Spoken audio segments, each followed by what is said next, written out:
వాణి ఆ రోజు శిష్యులను చూచి, నాయనలారా, మనం రాజయోగంలో పతాంజలి యోగ సూత్రాలైనటువంటి ప్రధాన పాదములో మనం విజ్ఞానాన్ని నేర్చుకుంటున్నాం.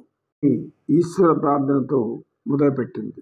ఓం నమ శివాయ, హరహర మహాదేవ, శంభో శంకర, పార్వతీ వల్లభ, మమ్మలను పరిరక్షించు అని అనగానే శ్రావణభూతి పైకి లేచి, అమ్మ, ఈరోజు మహాశివరాత్రి పర్వదినం. ఈ మహాశివరాత్రి పర్వదినాన్ని విశ్లేషించి మాకు కొద్దిగా జ్ఞానాన్ని బోధించు తల్లి అని ప్రార్థించారు. పరమేశ్వరుడు పరమదయా సాగరుడు, త్రినేత్రధారుడైన అతను అర్ధనారీశ్వరుడయ్యాడు.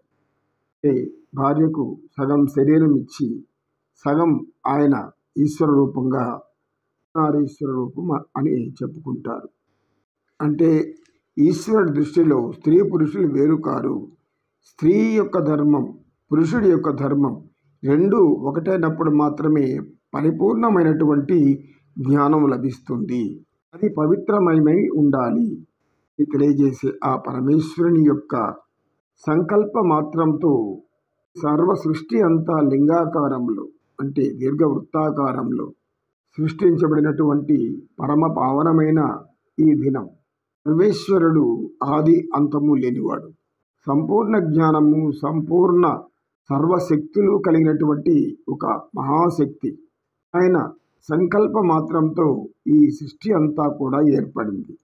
ఆది అంతము లేని ఈ విశ్వమంతా ఉన్నటువంటి ఆయన పరమేశ్వర శక్తి సంకల్ప శక్తితో దృష్టికి గోచరమయ్యేటటువంటి ఈ యొక్క ప్రపంచాన్ని సృష్టించాడు. అంటే విశ్వాన్ని సృష్టించాడు. విశ్వమంతా కూడా లింగాకారంలో ఉంటుంది కనుక లింగోద్భవం, మహాలింగోద్భవం అనే ఈ రోజుని మహాశివరాత్రిగా పరమ భక్తులైన హైందవులందరూ కూడా ఆయన ధ్యానంలో నిమగ్నమవుతారు. ఆయన పూజలు పాత్రులవుతారు. దాన ధర్మాలు చేస్తూ, ఉన్నవారు లేని వారికి పంచుతూ సకల పుణ్యాన్ని సంపాదిస్తారు. ఈరోజు శివనామం విడవని వారికి శివుని యొక్క అనుగ్రహం మహానందకరంగా లభిస్తుంది. అనగానే నర్మద పైకి లేచి, అమ్మ, శివరాత్రి జాగారం చెయ్యాలి అని పెద్దలు అంటుంటారు. అది ఎలా ఉండాలో తెలియజేస్తారా అని అడిగింది. జాగాహారము అంటే కంటి మీద కనురెప్ప మూయకుండా, నిద్రించకుండా పరమేశ్వరుని ధ్యానిస్తూ జీవించడం అని అర్థం. అనంతమైన జ్ఞానస్వరూపమైనటువంటి లింగోద్భవ రోజు మానవులు మేల్కొని నిద్రను అనేటువంటి దానిని త్యజించి అన్నాహారాలు మాని ఉపవాసం ఉండటం అనేది భక్తికి నిదర్శనం. ఉపవాసము అంటే ఆహారాలు, ప్రతిరోజు తీసుకునే ఆహారం మానేయడం ఆ రోజుకి అని అర్థం అనుకోవచ్చు. అది సంపూర్ణమైనటువంటి పరిపూర్ణమైనటువంటి ఆరోగ్య రహస్యం. ఒకరోజు ఆహారం ఆపడం వలన శరీరంలో ఉన్నటువంటి రోగకారకాలైనటువంటి సూక్ష్మజీవులన్నీ నశిస్తాయి. శరీరం మరుసటి రోజుకి నూతన తేజస్సుతో, ఉత్సాహంతో, చాలా ఆరోగ్యకరమైనటువంటి శరీరంతో జీవించడం. ఆధ్యాత్మిక ఏమిటంటే ఉప అంటే సమీపం, ఆవాసము అంటే నివసించడం. రోజంతా భగవంతుడికి సమీపంలో నివసించడం. సమీపంలో అంటే శరీరాన్ని ఆయన యొక్క లింగాకారం ముందరను లేక ఆకార స్వరూపమైనటువంటి పార్వతుల చిత్రపటాలను ముందు ఉంచుకొని జాగారం చేయడం, శివాలయాలలో శివుని స్తుతిస్తూ ప్రార్థిస్తూ నడపడం అనే విషయాలు ముఖ్యం కాదు. అక్కడ ఉండడం అనేది అవసరమే. మనస్సుని మాత్రం పాదాల దగ్గర ఉంచడం అవసరం.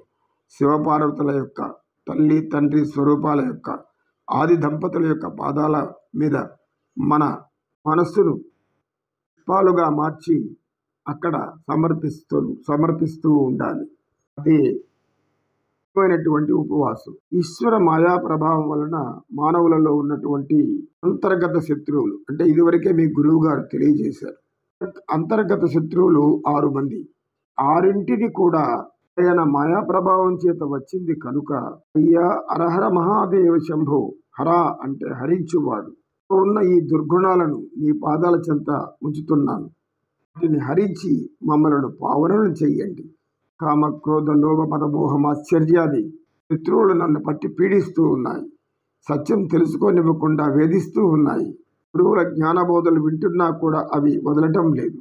అది సృష్టికంతా మూలమైన మీరు మాత్రమే మీ మాయామోహితాన్ని పింపజేయగల శక్తి కలగలిగేవారు. కనుక మా యందు దయ ఉంచి మాలో ఉన్న ఈ అంతర్గత శత్రువులను నీ పాదాల చెంత పుష్పాలుగా పడేస్తున్నాం. కొరకు చేసిన పాపకర్మలన్నీ కూడా మీ పాదాల చెంతనే వేస్తున్నాం. వాటిని పుష్పాలుగా, మాలలుగా గ్రహించి మమ్మల్ని అనుగ్రహించండి. నీవు హరించడము, నాశనం చేయడం వలన మేము సంపూర్ణ సంతోషాన్ని పొందగలం. ఆనందంతో, ప్రశాంతంతో జీవించగలం. ఈ మహాశివరాత్రి పర్వదినం ధ్యానంతో, నీ ధ్యాసతో సేవలో తరిస్తాం. ఎందుకంటే మాలో ఉన్న ఈ హరిషడ్ వర్గాలు, హరి అంటే మాయా ప్రభావం వలన పడినటువంటి భౌతిక ప్రపంచం యొక్క మాయలు హరించగల శక్తి హరుడైన నీకు మాత్రమే ఉన్నది అని అనంత భక్తి పూర్వంతో, పెద్ద ఆసక్తితో, ఆర్ద్రతతో, అనురక్తితో, ఆనందంతో ఈశ్వరుని ధ్యాసలో నివసించడమే ఉపవాసం. కనుక నాయనలారా, ఈ రోజంతా కూడా మనం అటువంటి ఉపవాసాన్ని సాధన చేస్తాం. ఓం నమ శివాయ. ఓం తత్సత్. ఈ శివదీక్ష, శివ పూజలో అందరూ కలిసి ప్రారంభించారు. సర్వే జనా సుఖినో భవంతు, సర్వ సన్మంగళాని సంతు. ఓం శాంతి శాంతి శాంతి. ఏతత్ సర్వం శివార్పణం.